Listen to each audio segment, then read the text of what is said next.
Yesaya ƒe agbalẽ 19.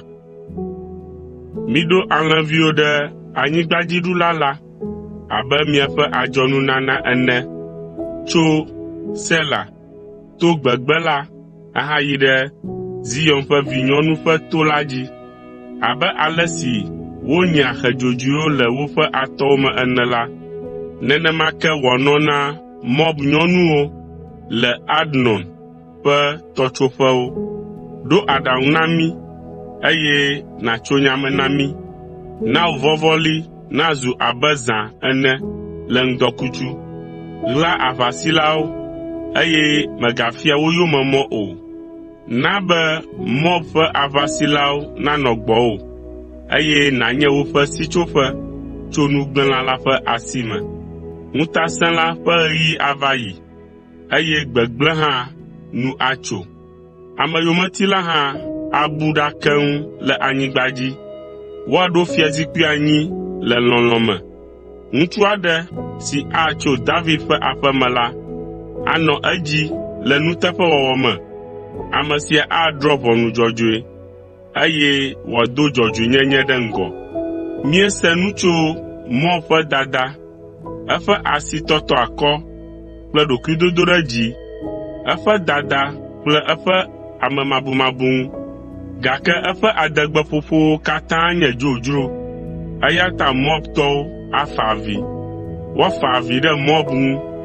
Mixa nu, miafa konyi ɖe waintsetsebolo ta na Kir Hareset, elabena Hesbon ƒe agblewo yrɔ.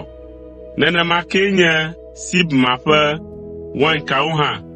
Dukɔwo ƒe amegãwo gblẽ waintsetse nyuitɔ siwo ƒe kawo de Yazed heɖo keke gbegbe, eye eƒe alɔwo keke va ɖo ƒuta.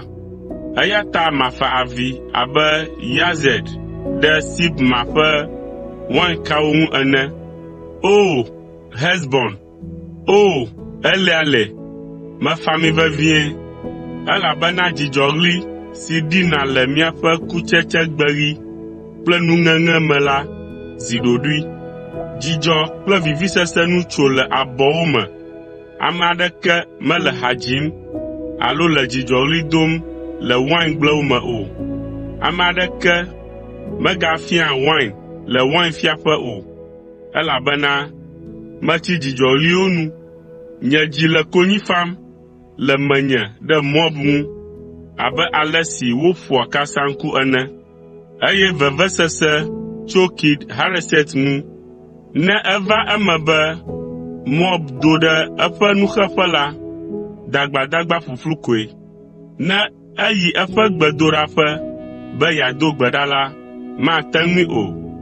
Esia nye nya si Yehowa gblɔ ɖi xoxo tso Moab ŋu.